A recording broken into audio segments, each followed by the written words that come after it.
Imagine Earth is a futuristic space civilization simulator which will have you colonizing alien planets as the representative of an intergalactic startup.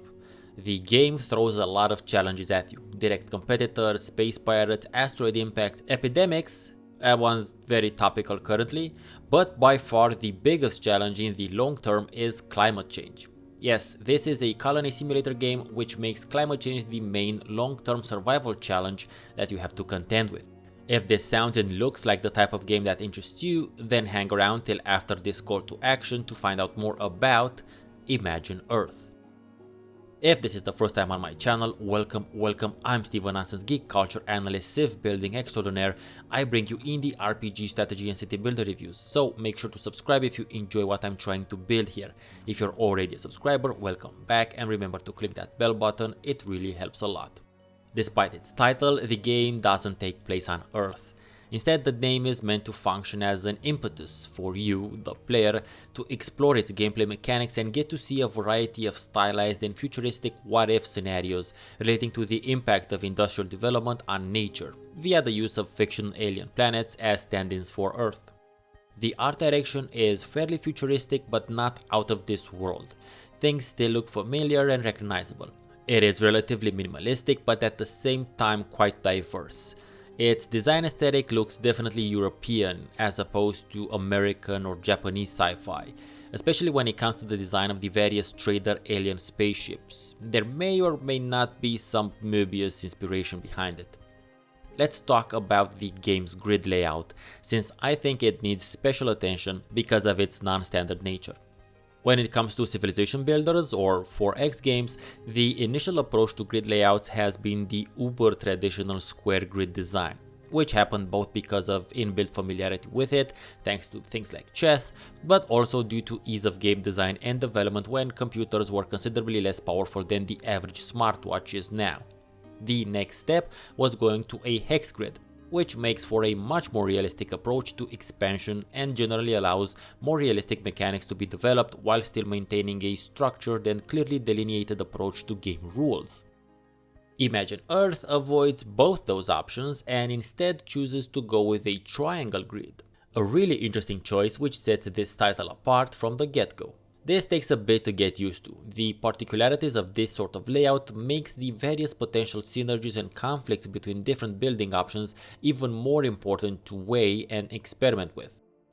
Thankfully, the game allows you to relocate already built triangles, and this leads me to the hidden mechanic I will call from now on building shuffling.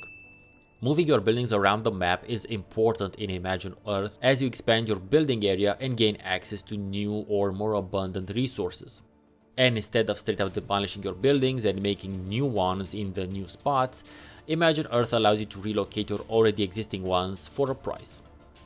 So how does the game actually play? Well, in the campaign mode, you are generally sent to various alien planets and are tasked with different missions. To mine certain minerals, generate a particular amount of money, reach population caps, that sort of thing. You will generally be left to your own devices in how you wish to approach these challenges, but for the first several missions, you will be limited to the first layers of technology available to you. The basic initial technologies will be the most environmentally impactful, but they will also be highly lucrative. Technology upgrades are license-based, and you need to make money in order to purchase them. You need a growing population in order to make more money. They need an increasing amount of food and things in order to be happy, so in order to advance to more environmentally conscious technologies, you need to increase your population. A simple give and take. And that's generally where most compromise mechanics in civilization simulations end. But in Imagine Earth, the compromise between highly lucrative and very environmentally impactful has direct consequences when natural disasters start sprouting up and affecting everything else, especially your population's happiness. It is both an ironic as well as a realistic take on current day environmental and sustainability related issues.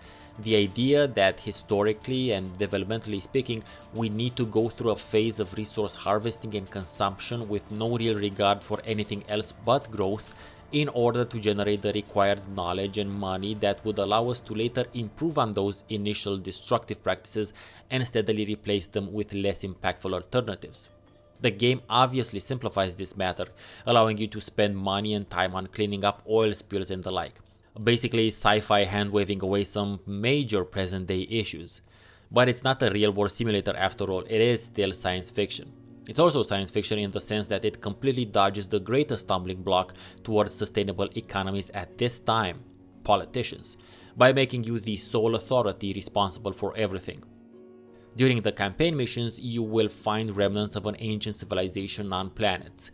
These buildings, once under your influence, offer you a range of very powerful abilities, and in some circumstances they can work as a temporary stopgap for things like medicine, until you have time to build your own production chains for the ingredients and buildings required to produce the resource needed. Some of these ancient buildings can help you reclaim land from the sea, or do the opposite as well. It depends on your approach and the situation at hand. Imagine Earth also has a competition mode, which is basically the skirmish mode, in which you can set up a map and play against the game AI. There is also a free play option, during which you can just play the game without any sort of external intervention or interaction. And finally, in sandbox mode, you can simply spend some time and custom design planets, which you can then use during competition and free play modes. Imagine Earth is in early access right now, but there is also a free demo version available for you to try. Considering everything that the game already does, it's a pretty solid experience, and it can only get better and more polished as it continues its way through early access. Imagine Earth fits very well into my quest for a survival city builder, even if it isn't a city builder per se. It features no actual combat, although there are ways through which you can take over a competitor's territory, and the main challenges that you have to deal with are related to optimizing your infrastructure and properly managing resources, dealing with external environmental challenges, but this one adds in the bonus feature of having to deal with your impact upon the environment as well. Suffice to say, I really dig the game and suggest you pick it up while it's still in early access if this is the type of experience that you're looking for as well. In case you're interested in other civ building 4X games, make sure to stop by my 4X playlist, which you should see on screen right about now. Let me know what you think about Imagine Earth in the comments. Also, if you have questions about the game, post them there and I'll see if I can answer them. Thank you very much for watching. I've been Steven Hansen, see you next time and have a great rest of the day.